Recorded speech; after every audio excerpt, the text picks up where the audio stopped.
From a comedy script turned deadly serious to cardboard extras flying through the air like confetti, Jean-Claude Van Damme's 1995 hockey arena thriller is packed with bizarre behind-the-scenes stories that rival its on-screen chaos. The Penguin mascot fight wasn't even supposed to exist. 3 A-list action stars turned it down, and the production became a nightmare of flying cutouts and drunken hockey extras. Here are 15 weird facts you didn't know about Sudden Death, 1995. Fact 1. Originally written as a comedy parody. When screenwriter Randy Feldman first pitched Sudden Death to Hollywood, he wasn't selling a gritty action thriller at all. His original script was written as an action comedy parody designed to poke fun at the die-hard formula that had dominated 1990s action movies. Feldman's version was full of over-the-top jokes, absurd scenarios, and deliberately ridiculous set pieces that were meant to make audiences laugh rather than grip the edges of their seats. The tone was closer to a spoof film than the serious, pulse-pounding thriller that eventually made it to theaters in 1995. However, as the script went through multiple rewrites and passed through different hands at the studio, producers decided the concept was strong enough to work as a straightforward action movie instead. They systematically stripped out most of the comedy elements, transforming the material into the intense hostage situation that Jean-Claude Van Damme fans would recognize.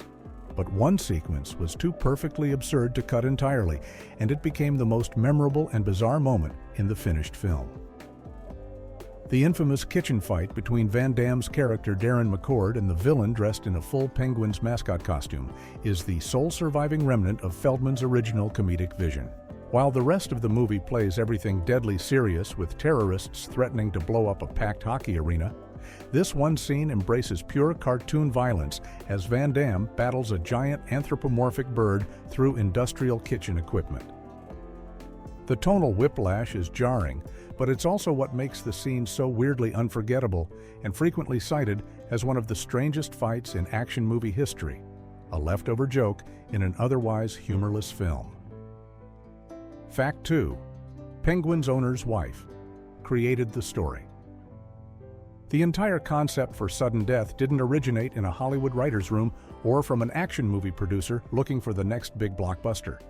Instead, the story was created by Karen Elise Baldwin, who happened to be married to Howard Baldwin, the owner of the Pittsburgh Penguins hockey team. Karen had been observing the massive success of the Die Hard franchise throughout the early 1990s and recognized that audiences couldn't get enough of the trapped hero versus terrorists formula. She realized her husband owned the perfect setting for this type of movie, the Pittsburgh Civic Arena, which was uniquely equipped with a retractable roof that could open and close, something no other hockey arena in North America could do at the time. Karen pitched the idea as Die Hard in a hockey arena, imagining how a regular person caught in the wrong place at the wrong time would have to navigate the complex multi-level structure of a sports stadium to save hostages. She specifically wanted to use the Civic Arena's distinctive architecture and the excitement of a championship hockey game as the backdrop for the action. Howard Baldwin, who was also a film producer through his company, immediately saw the potential in his wife's concept and helped develop it into a full screenplay. The Baldwins brought in writer Randy Feldman to flesh out the story, secured financing, and used their connections to the Penguins organization to gain unprecedented access to the arena for filming. Without Karen Baldwin's original vision and her husband's willingness to turn their hockey venue into a movie set, Sudden Death would never have existed in the form audiences eventually saw. Fact 3. 3 action superstars rejected the lead.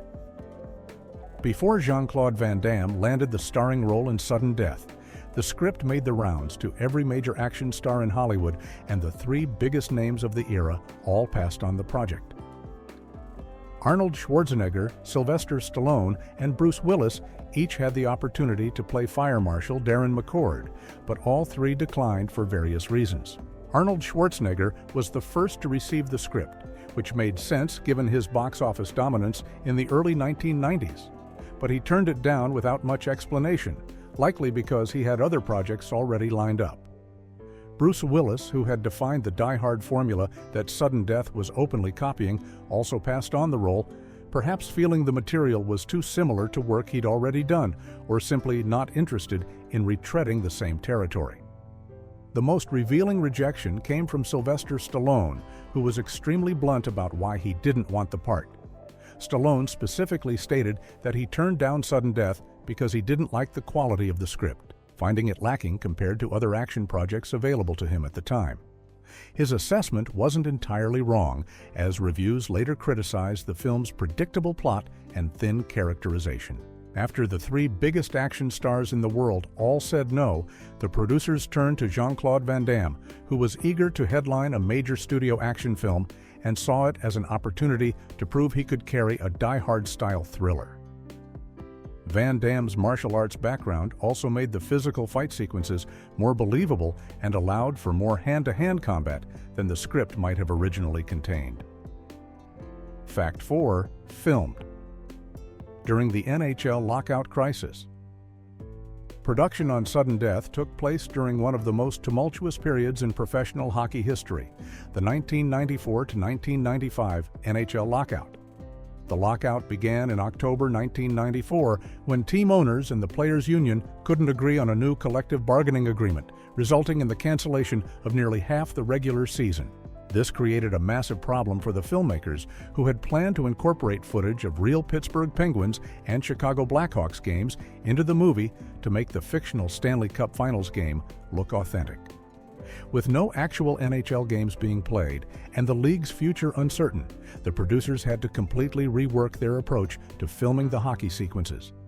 Instead of shooting during real games or even using real NHL players, they were forced to stage entirely fake game footage using minor league hockey players, local Pittsburgh amateurs, and anyone else who could skate convincingly.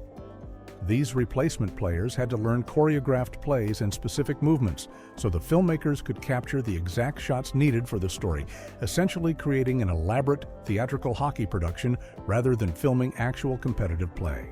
The lockout also meant the Civic Arena was sitting empty and available for extended filming periods, which actually worked in the production's favor since they could control the space without worrying about conflicting with the Penguins' schedule.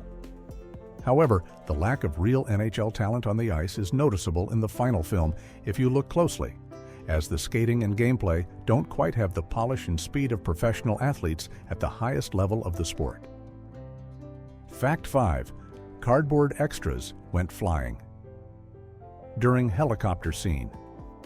Filling a 17,000-seat hockey arena with extras for every scene would have been financially impossible for the production, so the filmmakers came up with a creative but ultimately chaotic solution. They hired between 7,000 and 10,000 real extras for the lower bowl seating where cameras would capture close-up shots, but for the upper levels and distant sections, they filled the seats with thousands of cardboard cutouts of people. These life-size standees were positioned throughout the arena to create the illusion of a packed house during the Stanley Cup Finals game. The trick worked perfectly fine for most of the filming, as the cardboard figures blended in seamlessly with the real crowd members when shot from certain angles. However, disaster struck during the filming of the climactic rooftop helicopter sequence near the end of the movie. When the helicopter was brought in to film scenes on top of the Civic Arena's retractable roof, nobody properly considered what would happen when the powerful rotor wash from the helicopter blades hit the open-air seating below. The moment the helicopter powered up and began hovering over the arena, the intense downdraft created a tornado-like effect inside the venue. Hundreds of cardboard cutout people were ripped from their seats and went flying through the air, spinning and tumbling like confetti as they catapulted down toward the ice below. The crew watched in stunned disbelief as their carefully positioned fake audience members became airborne projectiles, scattering across the arena floor in a surreal blizzard of cardboard. Cleanup took hours, and the production team had to reposition all the cutouts before they could continue shooting any additional arena scenes. Fact 6. Real helicopter crash. Filmed with 400-foot crane. The climactic helicopter crash that serves as the movie's explosive finale wasn't created with miniatures or early computer-generated effects, but rather with a real full-sized helicopter that the production team genuinely destroyed during filming. The sequence required meticulous planning and multiple takes to capture from every possible angle, because once the helicopter was dropped and crashed through the arena's retractable roof, there would be no second chance to get it right. To achieve the dramatic shot, the special effects crew constructed a massive 400-foot-tall crane that could lift the helicopter high above the Civic Arena and then release it at the precise moment needed for the cameras. 9 separate cameras were strategically positioned around the arena and on the roof to capture the crash from different perspectives, ensuring the editors would have plenty of footage to work with in post-production. The logistics of the stunt were incredibly complex and dangerous, so hundreds of real emergency vehicles, including fire trucks, ambulances, and police cars, were stationed around the perimeter of the arena on standby in case something went catastrophically wrong during filming. The production insurance costs for this single sequence were astronomical because of the inherent risks involved in dropping a helicopter onto a building where crew members were working. The stunt was rehearsed extensively with smaller test objects before the actual helicopter drop, and every safety protocol was followed to protect the dozens of stunt performers and crew members who had to be in and around the arena during filming. When the helicopter finally crashed through the roof in the finished film, audiences were watching real destruction captured in real time. Fact 7. NHL star Luc Robitaille took acting classes with producer. One of the most authentic touches in Sudden Death is the appearance of real NHL superstar Luc Robitaille, who plays himself as Tyler McCord's favorite hockey player. Tyler, the young son of the protagonist, is shown wearing a Robitaille jersey and idolizing the left winger throughout the film, and Robitaille appears in several scenes as part of the fictional Stanley Cup Finals game. But Robitaille's casting wasn't simply a matter of the producers calling up the Penguins organization and asking for a famous player to participate. The connection was much more personal and coincidental than that. Years before Sudden Death went into production, Luc Robitaille had been playing for the Los Angeles Kings in the late 1980s and early 1990s, during which time he decided to pursue acting lessons to prepare for potential opportunities after his hockey career ended. Many professional athletes take classes in public speaking or broadcasting, but Robitaille specifically wanted to study acting.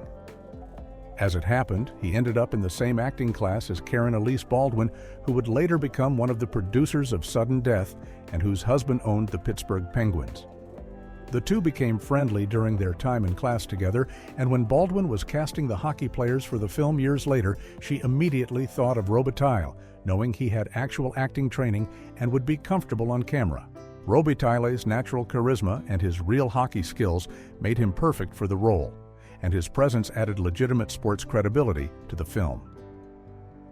The fact that this casting came about because of a chance meeting in an acting class years earlier is one of those Hollywood connections that seems almost too convenient to be true. Fact 8. Matilda star's parents forbade her from accepting role child actress Mara Wilson was one of the most sought-after young performers in Hollywood during the mid-1990s, having charmed audiences with her performances in Mrs. Doubtfire and preparing for her iconic role in Matilda. When the producers of Sudden Death were casting the crucial role of Emily McCord, the daughter who gets taken hostage by terrorists and must be rescued by her father, they wanted a talented young actress who could handle both the emotional drama and the scary action sequences. They offered the role to Mara Wilson, who was the perfect age and had the exact combination of innocence and screen presence they were looking for. However, Wilson's parents took one look at the Sudden Death script and immediately said no. They found the level of violence in the screenplay to be excessive and inappropriate for their daughter to participate in, particularly given how much danger and peril the Emily character experiences throughout the film. The script included scenes of Emily being held at gunpoint, threatened with death, nearly burned alive, and witnessing brutal murders, all of which Wilson's parents felt would be too intense and potentially traumatizing for their young daughter to act out, even in a controlled film environment. Their protective decision meant the role went to another young actress, and Wilson went on to make family-friendly films instead. Looking back at the finished film, it's easy to understand the concerns Wilson's parents had, as the movie doesn't pull any punches when it comes to putting the child characters in genuinely frightening situations. The role might have expanded Wilson's range as an actress, but her parents prioritized her well-being over her career opportunities. Fact 9. Jason Voorhees, actor, has a hidden role. Hidden among the cast of terrorists and villains in Sudden Death is one of horror cinema's most legendary performers, though most viewers would never recognize him without his famous hockey mask. Kane Hodder, who played the unstoppable killer Jason Voorhees in 4 consecutive Friday the 13th films from 1988 to 2002, appears in a small supporting role as Murphy, one of the terrorists working with the main villain. Hodder was already a well-established stuntman and stunt coordinator before he became synonymous with Jason Voorhees, and he continued taking regular acting and stunt roles in other productions between his horror franchise appearances.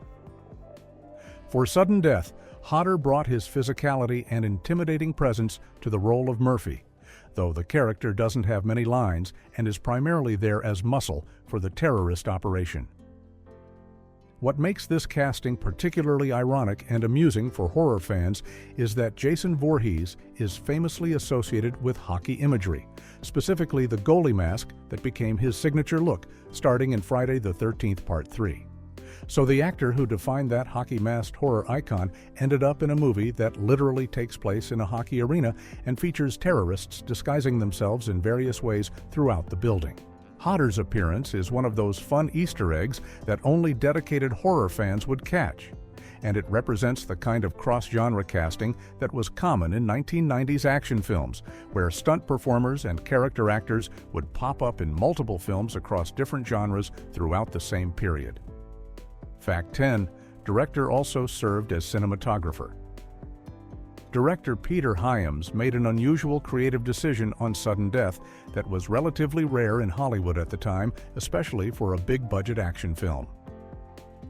Rather than hiring a separate cinematographer to handle the camera work and lighting, Hyams chose to serve as both the director and the director of photography himself. This meant he was simultaneously responsible for working with the actors on their performances, blocking out scenes, and making all the creative decisions about camera angles, lens choices, lighting setups, and the visual look of every single shot. Taking on both roles required Hyams to be incredibly hands-on during production, often operating cameras himself and working directly with the lighting crew, while also managing the dozens of other responsibilities that come with directing a major action movie. This approach wasn't just a one-time experiment for Sudden Death. Hyams had been shooting his own films for years and would continue to do so throughout his career, making him one of the few Hollywood directors to regularly handle cinematography duties on his own projects. What's particularly interesting is that Hyams was doing this years before it became somewhat trendy among a certain generation of filmmakers, with directors like Robert Rodriguez later becoming famous for taking on multiple technical roles, including cinematographer. Hyams believed that controlling both the direction and the cinematography gave him complete creative control over the visual storytelling, allowing him to execute his exact vision without having to communicate his ideas through another person. The downside was that it made production more challenging and required Hyams to split his attention constantly. But the benefit was that every visual element of Sudden Death bears his direct creative stamp. Fact 11. Hockey extras got drunk between takes.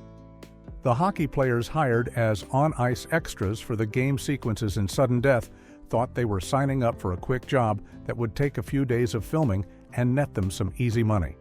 Instead, they found themselves on call for an exhausting 4-month period as the production dragged on far longer than anyone anticipated. These local Pittsburgh hockey players, many of whom played in amateur or semi-professional leagues, were each paid $125 for every 12-hour shift they worked, which was decent money but required them to essentially put their lives on hold for the duration of the shoot. The problem was that filming action sequences and crowd reactions in a massive arena is incredibly time-consuming, with long stretches where the extras were told to wait while cameras were repositioned, lighting was adjusted, or the main actors filmed their scenes elsewhere in the building. Faced with hours and hours of boredom between the brief moments when they were actually needed on the ice, many of the hockey extras came up with their own creative ways to pass the time. Some of them discovered that the luxury suites throughout the arena were fully stocked with refrigerators containing beer, wine, and other alcohol that had been left over from real Penguins games or stocked for the production. Between takes, players would sneak up to these suites, help themselves to the drinks, and return to the ice in increasingly good spirits as the long shooting days wore on. The production eventually caught on to what was happening, but by that point, keeping the extras happy and cooperative was more important than worrying about them drinking the sweet alcohol, so the behavior was largely tolerated as long as nobody was visibly drunk when cameras were rolling. Fact 12. Camera operator pulled up by pickup truck. One of the most elaborate and creative camera shots in sudden death required the production team to devise an incredibly low-tech solution using equipment that had nothing to do with professional filmmaking. The shot in question was a dramatic tracking movement that needed to start at ice level and then rapidly ascend through the air to capture the full scope of the arena from a bird's-eye view. Modern films would accomplish this with a drone or a computer-controlled crane, but in 1995, the crew had to get more inventive. The solution they came up with sounds almost absurdly simple, but required precise coordination and a certain amount of bravery from the camera operator. They attached the cameraman to a stool or small platform, then connected him to a long rope that ran up through a pulley system mounted on the ceiling structure of the Civic Arena. The rope then continued down the other side of the arena and out into the parking lot, where it was tied to the bumper of a pickup truck. When the director called action, the pickup truck driver would hit the gas and drive forward in the parking lot, which pulled the rope through the pulley and lifted the cameraman straight up into the air from his starting position near the ice. The operator had to keep the camera steady and properly framed while being hoisted dozens of feet up through the arena at whatever speed the truck was moving. This required multiple takes to get the timing and speed exactly right, and one can only imagine how nerve-wracking it must have been for the camera operator dangling in midair above the hard ice surface. But the resulting shot made it into the final film and gives audiences that sweeping sense of scale that was essential to the movie's visual storytelling. Fact 13. Penguin mascot fight uses every kitchen weapon. The kitchen fight scene between Jean-Claude Van Damme and the villain dressed in the Penguin's mascot costume has become the most iconic and frequently referenced moment from Sudden Death, largely because of how creatively and exhaustively it uses every single piece of equipment and potential weapon available in an industrial kitchen. The fight isn't just a quick brawl that happens to take place near some cooking equipment, it's a methodically choreographed sequence that treats the kitchen like an armory, with both fighters grabbing whatever they can reach to inflict maximum damage. Van Damme's character uses a French fry machine to burn the villain, slams him face first onto a hot grill, runs his hand across a commercial meat slicer, and shoves his head toward an exhaust fan. The mascot-wearing bad guy retaliates by grabbing a jar of hot peppers and shoving them into Van Damme's mouth, attempting to overwhelm him with capsaicin heat. The fight continues with both men crashing into an industrial dishwasher and utilizing various other kitchen implements as improvised weapons. The absolute peak of the scene's over-the-top violence comes when Van Damme grabs a large bone, presumably from meat being prepared in the kitchen, and drives it straight through the villain's neck in a moment that's simultaneously brutal and darkly comedic. The fight scene works because it commits completely to the absurdity of the premise: a trained fire marshal battling a terrorist disguised as a cute cartoon bird mascot in a professional kitchen, and because the choreography ensures that no potential weapon or piece of equipment goes to waste. It's creative violence taken to its logical extreme. Fact 14. Sequel was written, but scrapped. Despite Sudden Death's mixed critical reception and modest box office performance, the studio was apparently confident enough in the property to commission a sequel script that would bring Jean-Claude Van Damme back for another round of action hero heroics. A complete screenplay was written that followed the same basic formula as the first film, with Van Damme's character Darren McCord finding himself in the wrong place at the wrong time when terrorists take over another major sporting event. The sequel was initially scheduled for release in the fall of 1997, which would have been about 2 years after the original film hit theaters, a reasonable gap for an action franchise follow-up during that era. The plan was to keep the sports venue setting, but change the specific sport and location to give the sequel a fresh feel, while maintaining the Die Hard-inspired formula that defined the first movie. However, as the months passed after Sudden Death's theatrical run, it became increasingly clear that the film hadn't performed well enough to justify moving forward with a sequel. The movie barely broke even at the box office, earning around $60 million worldwide against a production budget of roughly $35 million, which meant that once marketing costs were factored in, the studio likely lost money on the project. Critics had been harsh on the film's predictable plot and thin characterization, and audience interest in Van Damme vehicles was beginning to decline in the mid-1990s as his star power faded. The sequel script was permanently shelved, and Van Damme moved on to other projects, leaving Sudden Death as a standalone film rather than the beginning of a new franchise. Fact 15. Real Penguins announcer uses signature catchphrases. One of the most authentic touches in Sudden Death comes from the presence of Mike Lange, the actual longtime play-by-play announcer for the Pittsburgh Penguins, who appears in the film as himself calling the fictional Stanley Cup Finals game. Lange was already a beloved figure in Pittsburgh sports broadcasting by 1995, known not just for his hockey knowledge, but for his uniquely colorful and often bizarre signature catchphrases that he would shout during exciting moments in Penguins games. These weren't generic sports cliches like "he shoots, he scores," but rather Lange's own invented expressions that had become part of Pittsburgh hockey culture. During the filming of Sudden Death, the producers gave Lange permission to use his real catchphrases in the broadcast booth scenes, allowing him to bring his authentic personality to the movie. In the film, audiences hear Lange deliver some of his most famous calls, including "scratch my back with a hacksaw," an expression that makes absolutely no logical sense but perfectly captures the excitement of a key moment in the game. He also uses another classic Langeism, "Call Arnold Slick in Turtle Creek," which is a reference to an old radio character from the 1940s and 50s that only longtime Pittsburgh residents would even recognize. These phrases were completely genuine to Lange's real broadcasting style, not invented for the movie, and their inclusion gave the hockey scenes an extra layer of authenticity that Penguins fans would immediately recognize. For viewers outside Pittsburgh, the catchphrases probably seemed delightfully weird and random, but for locals, hearing Lange deliver his signature lines made the fictional game feel like a real Penguins broadcast.